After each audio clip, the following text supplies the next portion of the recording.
By the way, I'm Trainer Vince, and I'd like you to meet my sea lion friends, two better trainers, one at a time.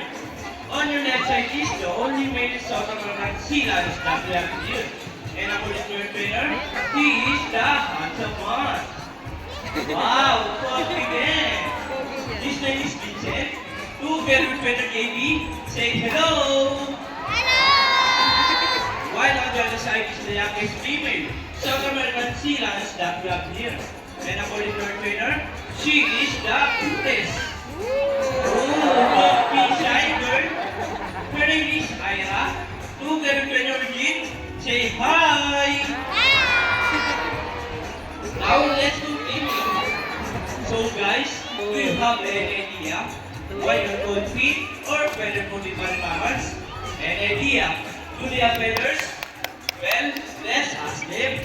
Hey buddies, do you have feathers?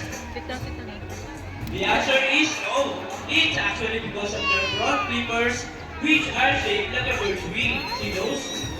The term Philippines may also be translated as wing-footed, since their flippers do look somewhat like wings.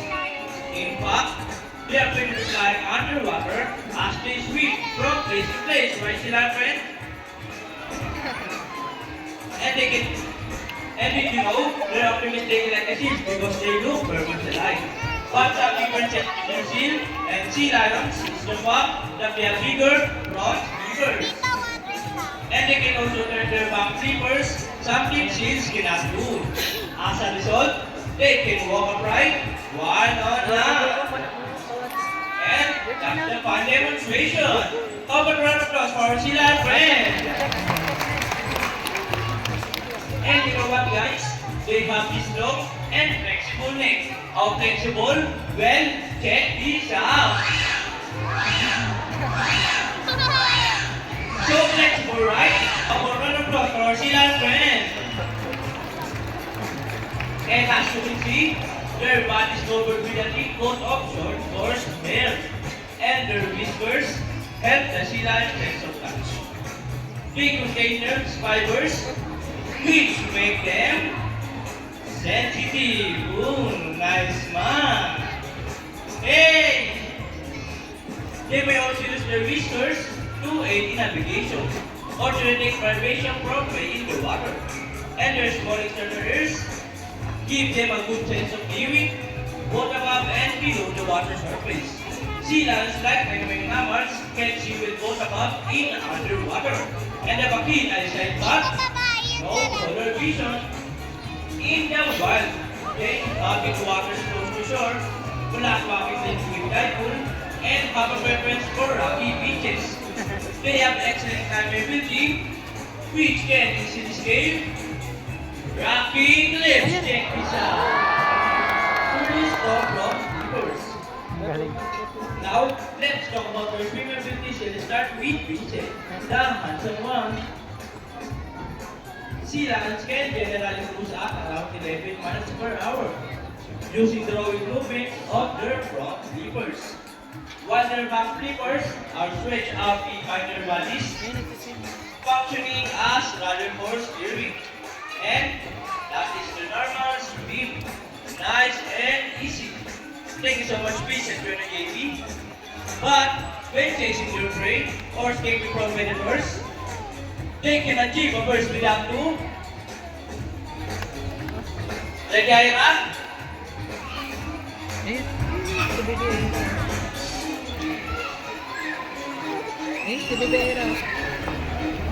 Come on, Ira. 25 miles per hour. Wow! Look at that. That is so fast. How about of course, Ira? The cutest.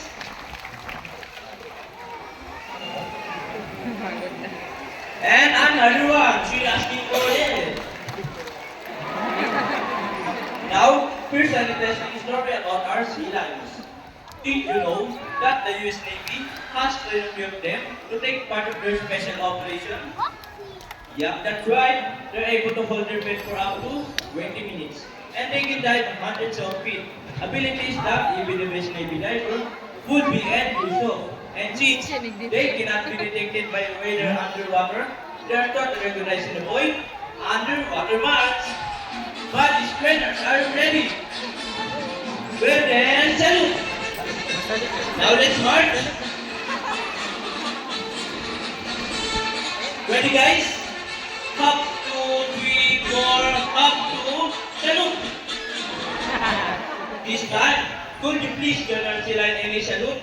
In a count of 3, everybody please salute and make this one loud. People in the crowd, are you ready?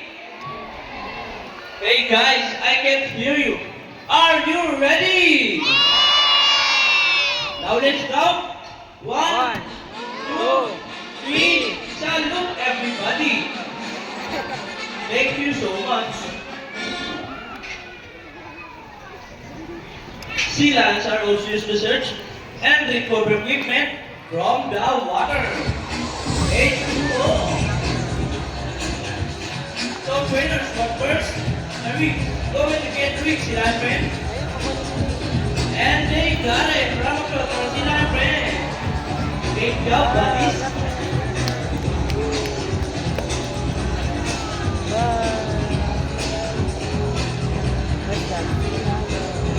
And another one. They're looking for it.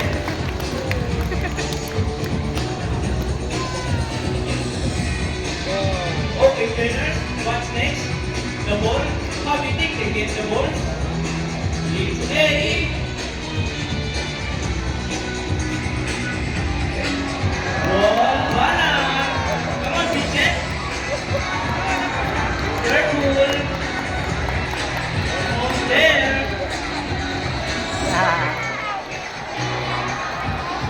Come on, Vincent!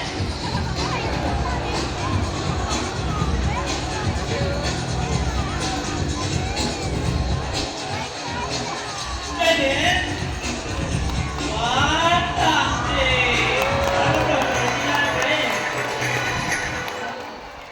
Excellent work, buddies. Ang galing. Are you happy? Are you happy?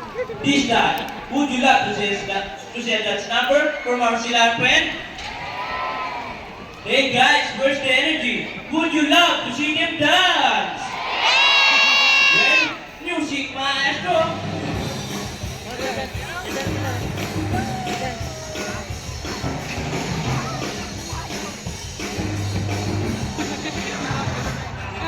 Let's move it. Clap your hands, everybody, come on.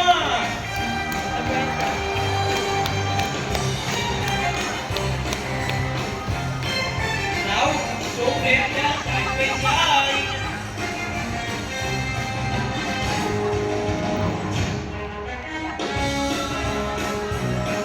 And equal dancing. Into the water ballet. Please play the surname. Come on, Naira.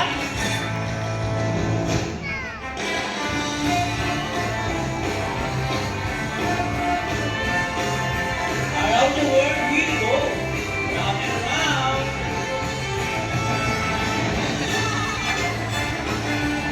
And on the other side, round and round. Come on, Naira. Show them the boogie boogie. Boogie boogie, shake it, shake. But we said almost bounce. And our favorite part, the boogie shake. Shake those boogie. Come on, favorite kid. Yeah, boy. Keep on rolling. Okay, Aina, show them what you got. People in the crowd, grab your camera, and this is the best part. Seven. Arriba. And for that, we got it.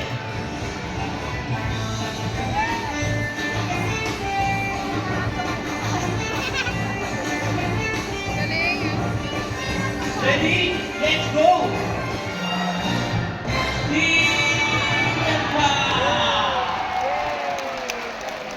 Alright, for Silan, British Raiders as well. for that great dance number. Kiss!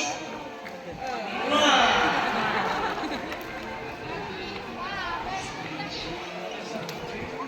We hope you all enjoy spending your afternoon here to Baraga with your group of friends, the South American Sea Lions, Vincent and Ira.